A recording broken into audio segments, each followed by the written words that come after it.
Well, here we are with Helen Glover. Helen Glover? Who's Helen Glover? You know who she is. She's the first Olympic gold medalist with her former partner in crime, Heather Stanning, who's out in the army in Afghanistan at the moment, which we'll talk about later. But that was last summer. Helen, a new summer begins, and the World Cup's just around the corner. Back at the place where you won gold. You must be so excited. I am really excited actually. Number one, just to go back there. I haven't been back to the lake since the Olympics. Last time I stepped off that lake, I had just become Olympic champion. So it's a really special place, and also, I mean, it's a home World Cup, and it means that friends who didn't get tickets for the Olympics are going to come and watch me, and my family are going to come and watch, and kids from down the road at all the different schools, they're all going to come and watch as well. So it's really exciting, just bringing sport back to the UK. Now, how much has your life changed since then? Because outside the rowing aficionados, nobody really knew, apart from your family and friends, who Helen Glover was. Of course, now, you know, whatever else happens in your life, let alone career, you'll always be the first gold medalist at the London Olympics. Has much changed? Well, the response has been amazing. I think from day one of the Olympics, we knew we were going to get amazing support from the people that were watching, from the whole of the British public. And I do feel like that's continued. I just think there's no better feeling than when someone comes up to you and says, I watched you with my daughter and she was inspired. And I just think that just makes you feel amazing. And the fact that they remembered you from 7 months on. And like you say, yeah, that might wear off and new things will happen and different things will happen in my life, but nothing can take away that day on the 1st of August where Heather and I were the first gold medalists for Team GB at a home Olympics. And it's just something that I can always come back to and always think of and be completely proud about the way that we did it, the way we handled ourselves and the way that we represented the country. That's right. Well, obviously you can't rest in your laurels, you can't bask in history, but whatever else happens though, that you'll be down in the history books, won't you? The London Olympics, it won't happen again in our lifetimes, probably. So that's it. Thank you very much. You're indelibly there in history. Yeah, exactly. And I think that's so special, and it's something that I still think is sinking in, and it's still quite surreal to be, you know, kind of described as an Olympic champion. When someone introduces me and to a crowd like upstairs when they were giving the team list and they said, and here's Helen Glover, the Olympic champion, I just thought, that's me they're talking about. And I often feel like it's about someone else, it's someone else's life, and even 7-8 months on, it still feels like it's someone else's title. So it's nice that it's sinking in slowly.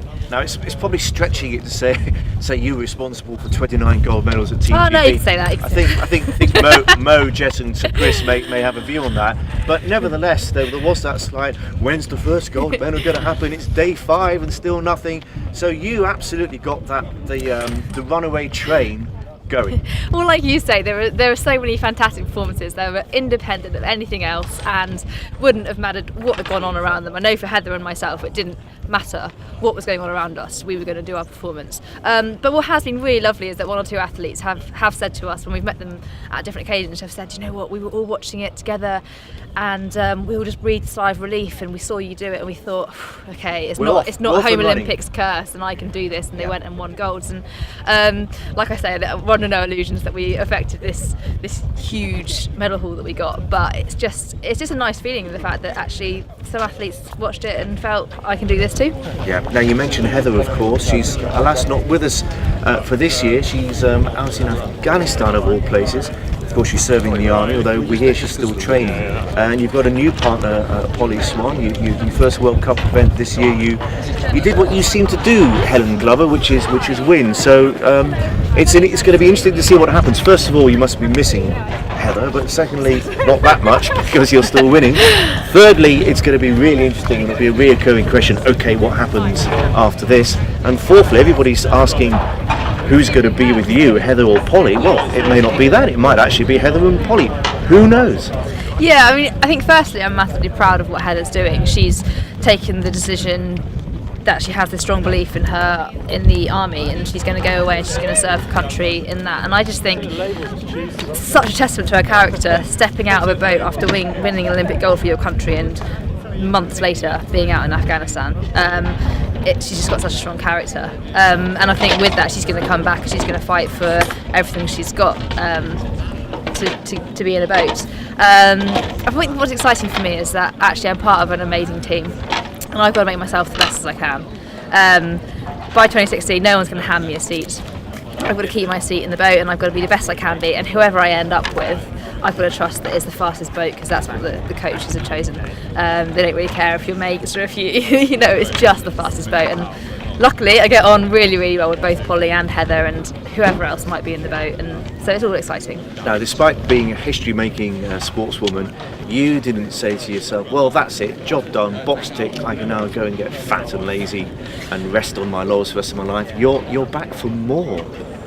Yeah. Explain why. Well, I think for some people it's a very big decision, a very hard decision. For me, it was a bit of a no-brainer, because I haven't been in the sport for very long. I felt like I had really catapulted myself very quickly into the position of being an Olympic champion, and actually I feel like I've got quite a lot more I can develop. And for me it's about the love of sport, the love of rowing, but also the love of competing and the love of being part of this amazing team. I'm so privileged to do what I do, and I think that every single day. The fact that I get to train full time as a career and work every day to my dream goal of becoming an Olympic champion again, I'm so incredibly thankful for. And so I wouldn't turn my back on that opportunity right now. I'm loving it, I'm enjoying it, and I've just kind of got the bug to go to 2016. I bet you have. Now, we've been prattling on about your rowing, but we've glaring omission here. We haven't even mentioned your biggest achievement of the last year, which of course isn't winning an Olympic gold at the London Olympics. It's winning Superstars. Yeah, that was really fun. It was a great opportunity actually, because what a time to do Superstars months after the London Olympics, getting 16 Olympic medalists together, competing against 8 of the best Olympians Britain has to offer, which is so much fun above everything else, but also it kind of got my competitive streak out against 7 other competitive girls, and we just battled in the swimming pool, the running track, cycling, gym tests, all these things which kind of took everyone out of their comfort zone, but yeah, it was great fun. I bet you love that. I bet you'd like to do it again, wouldn't you? Yeah, and I think it's really good for the sport of rowing, because it shows how how athletic you need to be a rower, and fit and strong and all these kind of things. And so I think it's good for the sport, it's good for women, and it was just really, really good fun. Fantastic. So World Cup at Dorney Lake just around the corner. World Championships, God willing, in South Korea later in the summer, and then onwards and onwards, and eventually way, way in the distance. I know you can't focus on it now. Is Rio, and you'll take a gold. You don't have to be the first gold next time, do you? God, I don't care if I'm the first, the last, whatever. I just think I'd love to be in the position of being in the start line and thinking, right, I can put a race together now that is worthy of winning the Olympic gold medal. It's a long road, and there's so many things that are going to change, so many factors along the way that are going to matter, and so many factors that I think are important now that won't matter by 2016.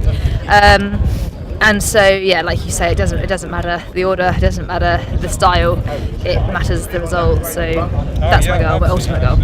And as you say, just before London, you only just started, hadn't you? So by Rio, you might actually be quite good.